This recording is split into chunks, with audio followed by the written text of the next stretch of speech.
वर्धमान स्वामी के शासन में हम सभी विराजते और उनकी ये पावन पीयूष देशना हम सभी के लिए परम उपकारी है। अनादिकाल से हमारी इस आत्मा में जो जन्म, जरा और मृत्यु रूपी रोग ले आए, उन रोगों का उपशमन करने वाली कोई परम औषधि है तो वह एकमात्र यह जिनवाणी है। भव्यात्माओं, संसार का प्राणी अपने जिंदगी की बहुत आम सी बात को, सामान्य सी बात को समझ नहीं पाता और जो जिंदगी की आम बात को, आम विषय को नहीं समझता, वह कभी भी जीवन में खास नहीं हो सकता, विशेष नहीं हो सकता। मात्र मनुष्य पर्याय की ही नहीं, अपितु संसार की ये बहुत आम बात है, जहाँ शब्द भी हमें स्पष्ट कह रहे हैं कि आम। खाया आम आप लोगों ने? आम खाने की नहीं, सामान्य रूप से ये आम बात है कि जो आता है उसका मरना भी पक्का है। आ और म, आना और मरना। जिस जीव ने इस आम बात को समझा है वही जीवन में कुछ खास करके जाता है, और जिसको ये पता नहीं है कि जन्म के बाद मरण, आने के बाद मृत्यु नियत है, वह कहीं न कहीं विषय, कसाय, पाप और राग द्वेष में उलझते हुए अपने जन्म मरण दोनों को भी, मनुष्य पर्याय को भी बर्बाद कर बैठता है। क्यों दुख मिला माँ? आज तक संसार में दुख का कारण मात्र यही था कि जीव ये आम बात समझ नहीं पाया कि आने वाले को एक ना एक दिन मरना है।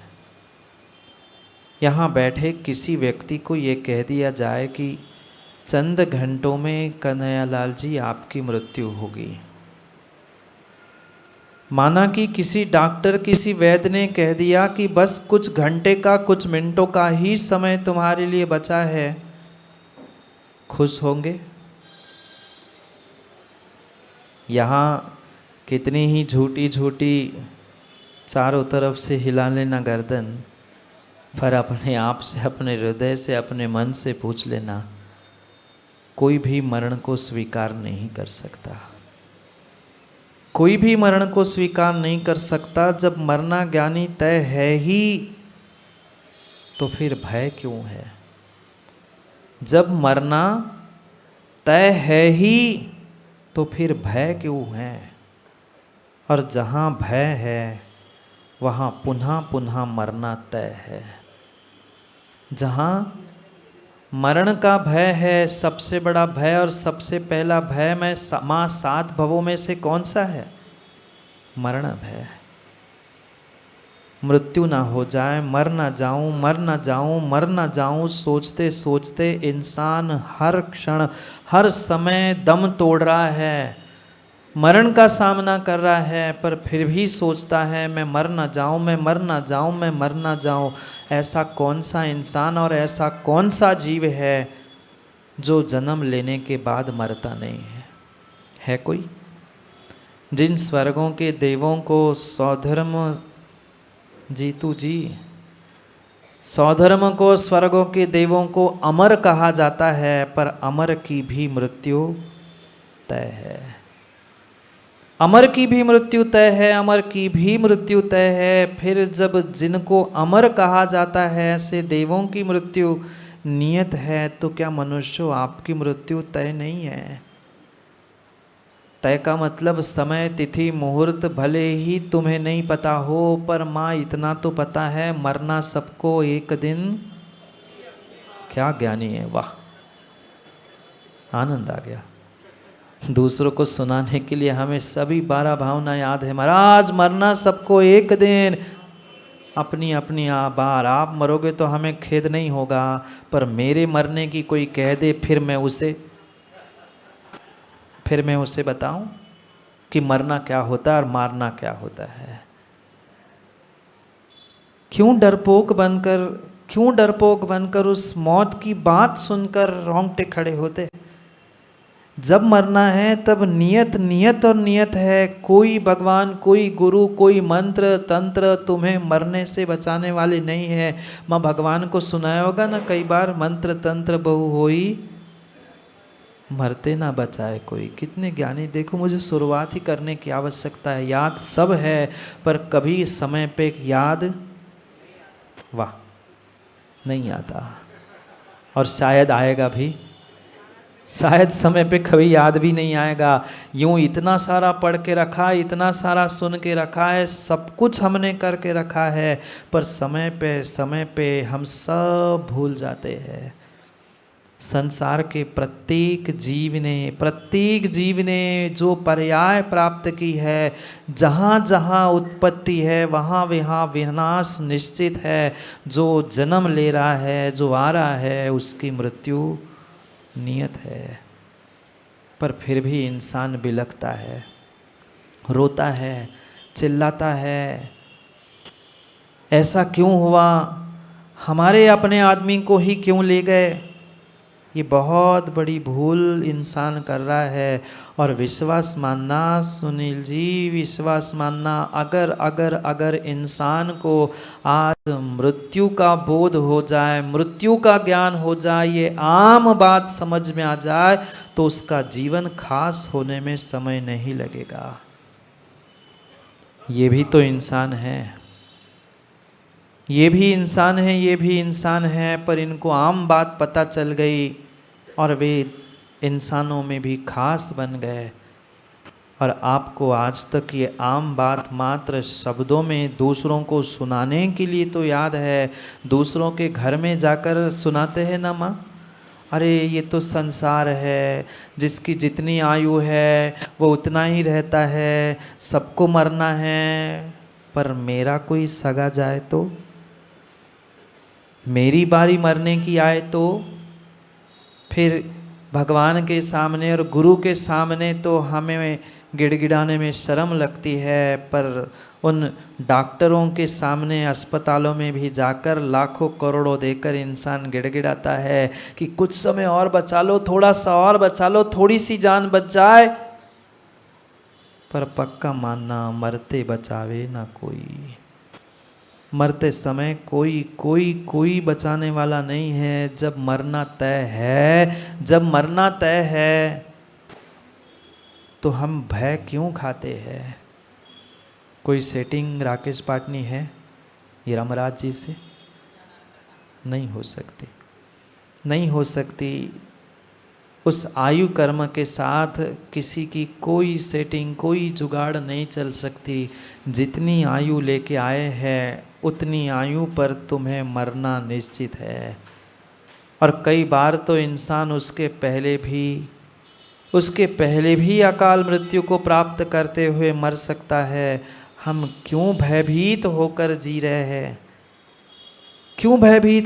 रहे हैं? थोड़ा सा कष्ट आता है, थोड़ी सी विषमता आती है, तुरंत आंखों से क्या निकलता है माँ? बोलो ना, गंगा, जमुना और सरस्वती भी फिर बीच से कहाँ कब कैसे मिल जाए, कोई भरोसा नहीं। थोड़ी सी जीवन में हमें सहन शक्ति प्राप्त करने की आवश्यकता है। क्योंकि जिसके पास सहन शक्ति होती है माँ, उसी के पास समझ शक्ति होती है, और जिसके पास समझ शक्ति होती है उसी के पास सहन शक्ति भी होती है। शब्द नहीं आए समझ में? बहुत अंतर नहीं है, दोनों शक्ति आपके पास है, पर समस्या ये है कि हम उस शक्ति का समय पे उपयोग नहीं कर पाते। कितनी और कितनी और कितनी बड़ी सहन शक्ति माँ आपके पास है। एक वजन को आपसे कहा जाए कि 10 मिनट लेकर चलना, नहीं चल पाएंगे, पर वही 9 महीने वजन को ढोते हो कि नहीं? बोलो ना। हाँ, क्यों? क्या सहन शक्ति नहीं है? यूं कहा जाए कि 2 घंटे खड़े होकर तुम्हें पूजन करनी है आलोक भाई, सुबह जल्दी उठकर भगवान का अभिषेक करने के लिए आना है।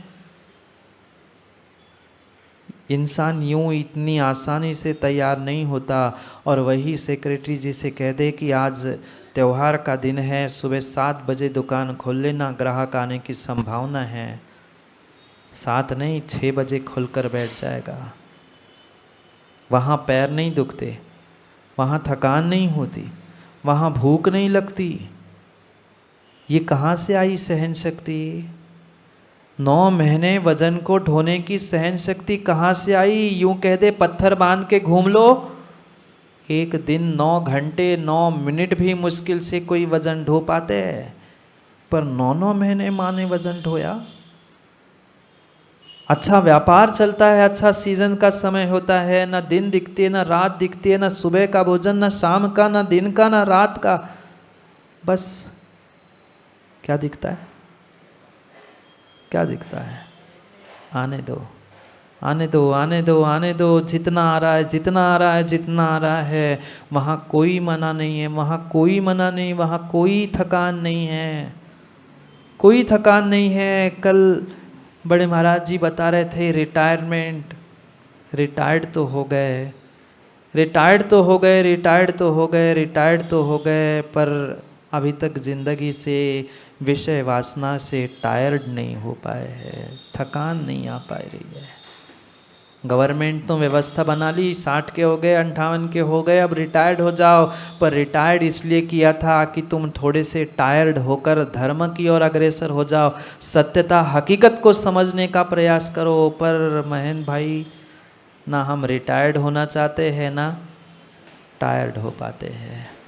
इधर सरकार ने भले ही रिटायर्ड कर दिया हो, तुरंत दूसरे चौथे महीने में हम दुकान खोलकर सेठ जी बनकर फिर बैठ गए। काम इससे बनने वाला नहीं है, काम इससे बनने वाला नहीं है। मनुष्यों जाग जाओ, जाग जाओ, जाग जाओ। ये अद्भुत अद्भुत अद्भुत मनुष्य पर्याय के अनमोल क्षण तुम्हें मिले हैं। मात्र मनुष्य नहीं हो, मैं कई बार आपको याद दिला चुका हूँ, आप सामान्य मनुष्य नहीं हो, आप सामान्य मनुष्य नहीं हो। जाकर देख लेना, जाकर देख लेना, सुबह सुबह वे दूसरों के घरों की नालियाँ साफ करने वाले भी इंसान हैं। आप भी इंसान हो ना? दूसरों की घरों की नाली, रोड साफ कर रहे, घरों की नाली साफ कर रहे हैं। तुम्हें भगवान की प्रतिमा, भगवान के मंदिर को भी साफ करने का मौका मिलता है तो भी तुम कतराते हो। विकल्प होता है, हम कैसे करेंगे? तुम कितने विशेष और कितने विशेष हो कि मनुष्य बनकर भी आप जैन कुल में जन्मे हो। सच्चे देव शास्त्र गुरु तुम्हें इतनी सहजता से मिले हैं, पर हमें समय नहीं मिलता, फुर्सत नहीं मिलती। धन दौलत पैसा कमाने से हर युवा दौड़ रहा है, हर युवा दौड़ रहा है। धन कमाऊं, पैसे कमाऊं, दुकान चलाऊं। दुकान चलाने से ज्ञानियों धन नहीं आता, दुकान चलाने से धन नहीं आता। अगर सही समय हमने धर्म की क्रियाओं को देते हुए अपना दिमाग चलाने का प्रयास किया है सही स्थान पर, तो धन आ सकता है, नहीं तो फिर आया हुआ धन भी, आया हुआ समय भी हाथ से निकल जाता है। माँ बोलो ना, सहन शक्ति नहीं है, सहन शक्ति नहीं है। कितना कठोर निर्णय, कितना कठोर निर्णय, कितना कठोर निर्णय आपने किया। जिन्होंने जन्म दिया, पाला पोसा, खिलाया पिलाया, बड़ा किया, उन माँ बाप को भी छोड़ दिया। क्या सहन शक्ति नहीं थी?